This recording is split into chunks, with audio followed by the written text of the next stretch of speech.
January 16th, 2018. Hey, good morning, everybody. Slightly different schedule today, so doing this now at 8:30. And it's kind of a benefit having spent a few weeks on these contract gigs. One of them is for concept art, which I use every available time I have for. I think I allot 4 hours a day. And then I had another 4-hour block I allotted for design time. But my design work, it's getting done a lot faster, so I'm able to pull an hour out of that and slow my morning down a little bit. So 3 hours, 4 hours. So I was able to sit down and gather my thoughts a little better in the morning, which I'll be honest, it isn't much. It just means I can make my coffee and pick up the MacBook where I do all my writing and kind of sort out stuff. So I don't think I feel or sound any less tired, but I'm definitely a little bit less foggy up in the head. Whatever. But for me, it's nice. I like to take my time making my coffee in the morning. So no pot, just on the range. I get this Bolivian coffee from Walmart. It's in a green foil package. They call it Turkish. It's Turkish blend, so it's a super fine powder. It's like a powder, not even like a ground. It's like a super fine powder, almost like xanthan gum. If you're aware of what I'm talking about there. And so I boil 2 cups of water, and once it starts to boil, just begins to bubble, you pull it off the heat, add in 2 tablespoons of this coffee, stir it, let it sit for about 4 minutes, covered, uncovered, stir it one more time without scraping the pan, just to stir the water, put the lid back on for another 4 minutes, and it settles the grounds. And then I pour that through a little sieve I have, a little metal filter, into my immersion blender cup with a tablespoon of coconut, MCT, medium refined heat, or unrefined, I can't remember. Whatever one's better for you. And then unsalted butter, 1 tablespoon. Immersion blend that, then reheat it for about 2 minutes. 90 minutes, a minute to 2 minutes, depending on the heat. I think I generally do 2 minutes and let it sit for about a minute. So, and I put it here on my Contigo. So, wakes up the brain, the oils. So I'm having a nice conversation with one of the followers in the YouTube about levels of detail with my art. And they made a good suggestion. It was it's right in the chat. Where is it? Gregory, I think. Let me look. Yeah, Gregory Barone, nice guy, was suggesting that I just kind of maybe simplify my art like Udon does to get more stuff out, right?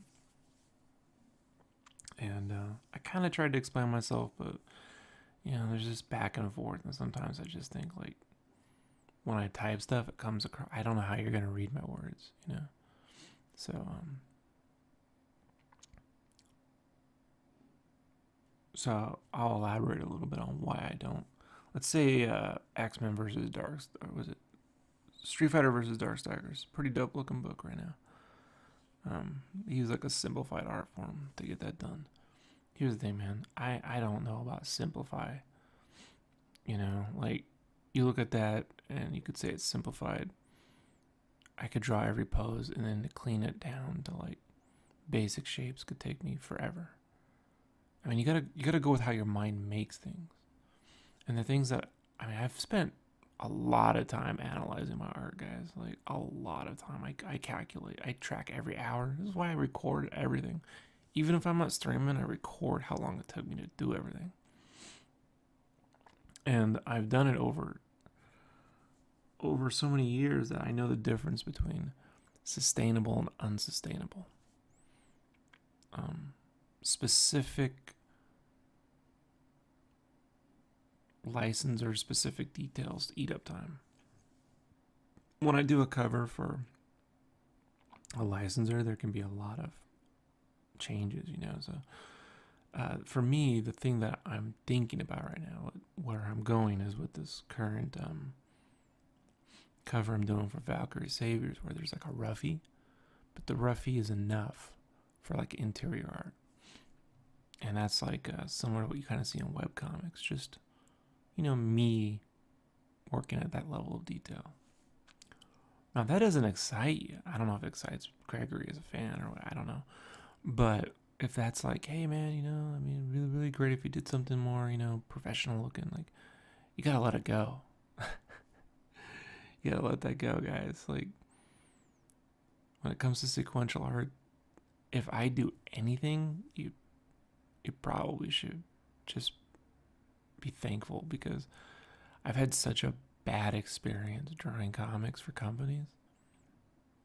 And the fact that I'm even going back to this on any level, like at all, forget working for people, at any level at all,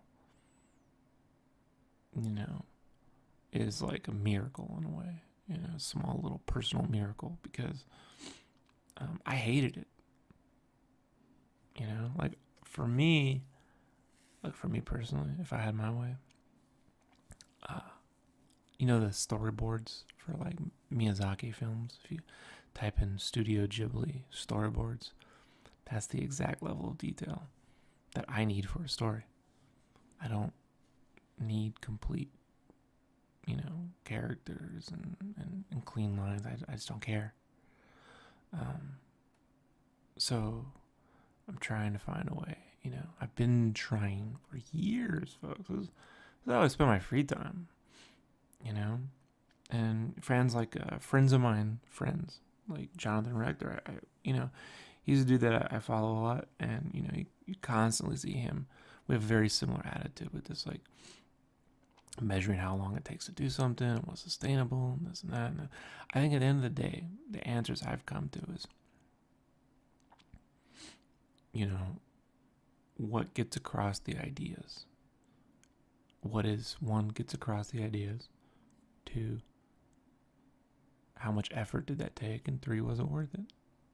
Was it worth that effort? Being able to draw and color a sequential page in about 3 to 5 hours is worth it. Because you're going to read it in like fucking 30 seconds. To spend 8 hours just drawing one makes no sense to me. And look, that's how long it would take. I guarantee it doesn't matter how clean or simple it is. At some point, it's not even gonna. How do I say this? Like,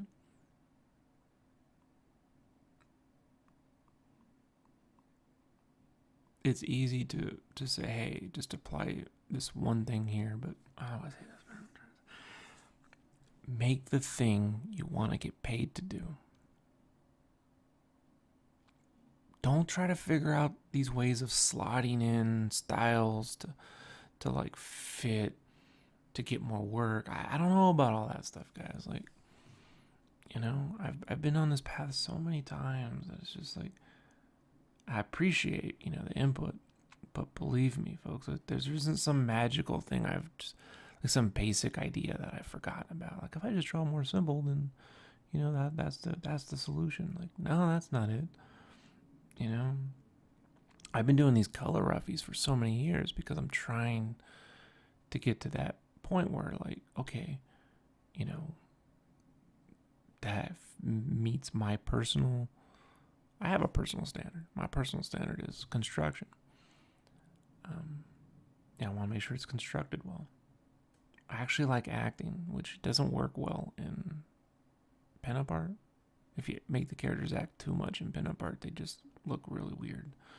So, but in sequential, it's great. So, guys, I have my own ideas. Like, I just want to get on with my own ideas. Like, hey, man, if I just draw this way, then I can go apply to more companies just don't pay well. I mean, here's the other thing, guys. These companies just don't pay well. You know, for the amount of money that I make in indie comics, I could just do. Again, I'm doing half that effort and making twice as much doing other stuff. So I just, if you're doing comics, for me, you basically got to do it for love, because the option of getting paid to do it well is a slim margin. If you follow Eric Larson's Twitter, he's always talking about, and when you start out, you take free work to get exposure, and I get that. That's how it works.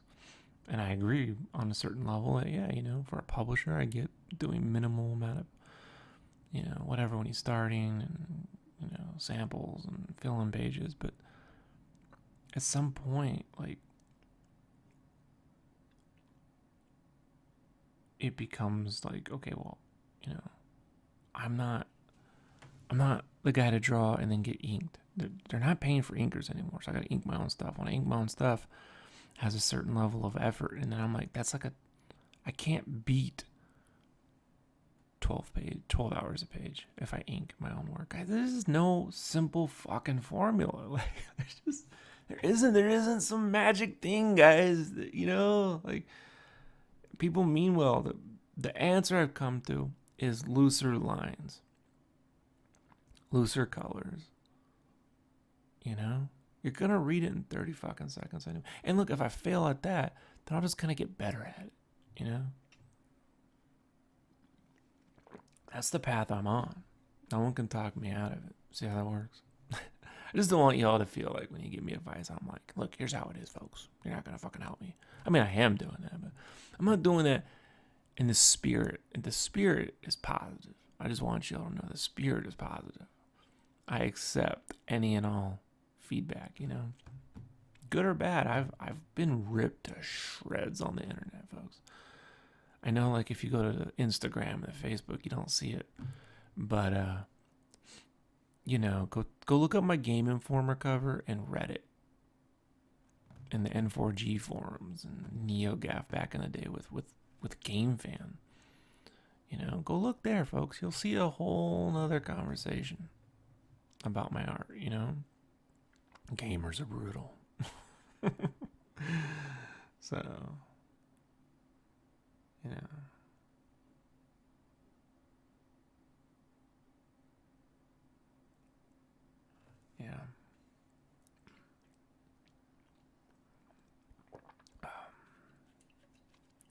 And if that super concept you look isn't interesting to you or doesn't fit the mold of what you think I should do, then there's other artists. There's other artists. Not to say I'm going to do that for everything. So when I do a tribute print, it won't be like that. It'll be at the bare minimum. If you look at the version of this cover I'm doing right now, where she's sort of cleaned up, she's got more details, but that's the bare minimum. At that level. So, yeah. With stuff,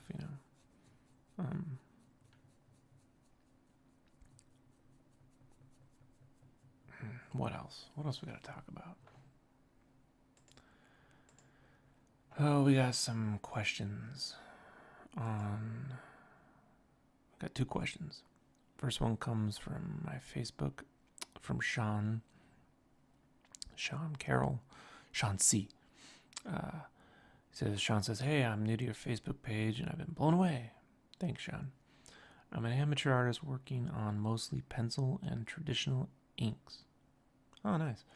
I'm looking to purchase some type of digital device to do his artwork on. I've been following your podcast lately. Is that done on some type of Wacom or Cintiq? Also, have you tried the iPad Procreate app? Can you recommend something for a beginner? Thanks so much for your time. You're amazing. Hey, I appreciate it, Sean. So let's break this down. First off, you're working mostly in pencil and traditional inks. Good for you, because that's how you do commissions. And, that's where the real money is, really. So keep doing it. But you're also looking to purchase a digital device to do some artwork on. You want to know if I'm working on a Wacom or a Cintiq. I work on a Cintiq 22 HD no touch. The no touch. You don't want a touch screen when you're working on a Cintiq. You really don't. For a lot of reasons. Your palm will activate it. You don't want that. I also own an iPad Pro with the pencil tool, and I have the Procreate app. I've used it. I use my PC though to do for a lot of reasons. One, I work with the keyboard while I work, and so I'm just really used to it. Two, the Cintiq is much bigger than an iPad. And three, I use Photoshop. So I have the Procreate app. I've sketched it a bit, It's fun. For me, though, I know for now, it's not going to replace this setup. It might in the future with the roughies, But, I'd have to probably... here's a couple things. So one, the Apple Pencil is really tall. So I use this, the pen I use for my Cintiq is a Intuos Classic. And it's about the size of a Sharpie pen. It's not that long, it's shorter. And it just feels real natural. Feels like a mechanical pencil, like a Sharpie pen when I'm working. The Apple Pencil has an additional 1.25 inches of top. And it just throws this weight off when I draw. I can't begin to describe. This is so intuitive. It's just like, the way I liken it is when I was a kid, McDonald's used to have this promotion with the Ghostbusters cartoon. And my favorite one was this pencil top with the firehouse that would have Slimer built in that could circle around the firehouse and it would fit into the top of your pencil. And I loved that thing. I just loved it.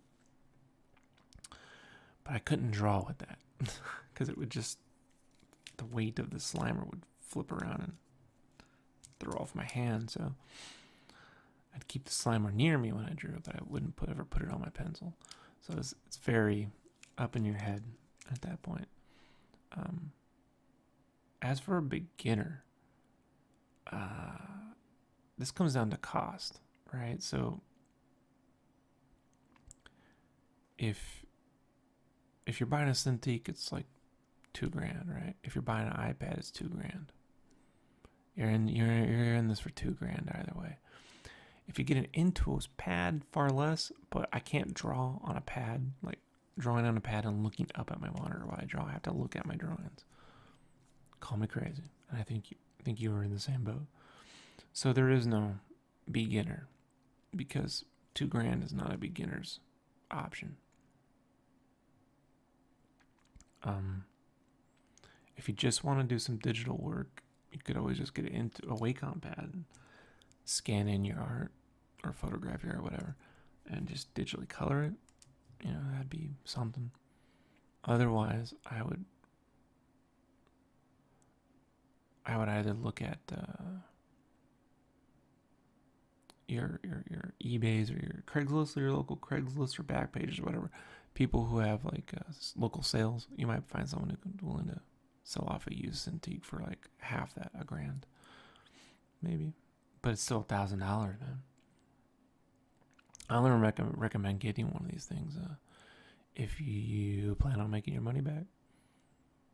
Otherwise, just wait. I don't know, most people would probably recommend the iPad because people like to draw and go places, right? But when it comes to working on stuff, I prefer to be in my room, away from everyone. I'm not drawing on my iPad at the coffee shop because I fucking don't want to be near people when I'm working. So, except through the internet, I stream. So there's that. I would recommend trying the iPad a lot, but not just once, not just twice. Go down to that Apple iStore like a dozen times. a lot of times and be very critical before you spend money on it. As for the Cintiq, it's huge. It's huge. I don't know of any way to just try one though. So the question is, how does it feel to you? If you can try a Cintiq, if that's possible. I recommend the classic pen if you can get one. But where do you want to make your art? If you don't want to be tethered at home, you want to go around and invest in that iPad option. I envy some fellow concept artists, friends of mine who I'm working with, who develop on their iPad and they just go anywhere. I'm like, man, just seems like a lot of fun. And I have one, but then I go and draw downstairs and I'm like, I need my damn keyboard and I just need my chair and I don't know. That's how it is. We're at the 20-minute mark. So thanks for writing in, Sean. I really appreciate it. The last question I had was from Instagram. I gotta open up my phone for this because they won't let me dig through my Instagram messages. Why won't they let you look through your Instagram messages through the fucking internet when you log in? You have to use your stupid app. So, all right. So this actually came last week. Sorry, this is from Niha. Sorry, or Nahia. Not good with names, but she gave me a really good question. She said, "Hey, you're trying to find a good tutorial drawing dense forests from a distance. You're having trouble. You're interested in landscape concept speed painting. Nahia's interested in landscape concept art, basically. And you're having trouble drawing dense forests from a distance." Here's the thing. When you're doing landscape concept art, Nahia, I'll have to make an art tips video at some point, but I just want to give some verbal thoughts that you can kind of checklist. Is you really should be working in values when you start versus hue. So black and white versus color. Because if you start to study photographs or anything distant, any kind of real life photos, go type in landscape photo, right? Convert them all to distance. You're just going to see the further you get away, the lighter it gets because of atmospheric effects. So I'd break it down to four values total. 4 or 5, like 3 grays, a black and a white, basically. And always scale it down to like 10% white, 90% black. So you still got a little bit more room to go on like 3 levels of a middle gray and a 30, a 50, and a 70. So 10, 30, 50, 70, 90 is how I would do it, of grayscale. And then create little thumbnails that are like 1 inch by 3 inch, whatever the 16 by 9 ratio is, at a 1 inch scale, and take little small photos, scale them down, and paint at a distance, like zoom out and start to blotch in things, because you need to develop the way light renders to pick up all the little blobs of like forests and leaves and stuff. And then when you get that light worked out, you enlarge that and then start to work on more details. So painting is about the manipulation of light to render form. And then you add the hues, which is the colors afterward. And so I would start there with little thumbnails. And understand, like, don't use concept art brushes. Just use a hard round brush. And if you need to be more painterly, like in Photoshop or something, you just click the little at the top in the toolbar. When you got your brush, you can click that. There's an opacity and a fill. And next to the opacity, there's like a little checkbox. Click that and that'll add more pressure. And that gives you like that painterly look. I turn that off when I'm concepting and use like a hard edge, basically, and work out the light with an airbrush. And then I turn on that painter to blend, basically. And so you got to train your mind to see light and figure out where the light source is coming from globally. And then you're rendering things that are visible based on the light. So you need time of day, the amount of light. And you got to stop thinking about like leaves and branches, and that's like more of like an illustrator thing. And when I say illustrator, I mean illustration, like thing. And then as you zoom in, it just becomes more visible. It becomes more things that you build on top of that, more blots of leaves and stuff. Little blobs, and then you can throw some actual brushes on top of that down the way. But at those distance things are because it looks like squigglies to you. And I always had trouble drawing those, like in black and white. But through painting and doing like a dozen of those, you go back and see those speed paints that I have on the YouTube. That's me figuring all those little things out in little thumbnail form. So I'd start there. Wow, we're at the 26-minute mark. That is 3 minutes longer than I had intended to go today. So we need to wrap this up. It is... Hey, everybody. Be sure to, really quickly, I have all these podcasts are on my YouTube. So if you're on the iTunes and you're like, hey, Rob, you only got like 12 episodes up, that's only because I refuse to pay Podomatic a monthly fee. So I hit my max storage and I delete the oldest video as I post a new one. But every podcast episode is on my YouTube channel. You can go there at SketchCraftLive.com. That's SketchCraft, name of the podcast. live.com will take you. Go to sketchcraft.com. You got a YouTube link up there at the top. And then in the playlist, there's the SketchCraft podcast. That's every podcast I've ever done. Audio podcast. Also, the SketchCraft podcast archive has every episode that I had up on iTunes for 4 years. So if you're a fan of the older podcasts from like 2011 to 2015, every episode from that podcast is up there as well. So I've just archived them there since YouTube doesn't charge me for it. Okay, everybody, it is January 16th, 2018, and I'm gonna go take my walk. Then let's get to work, huh?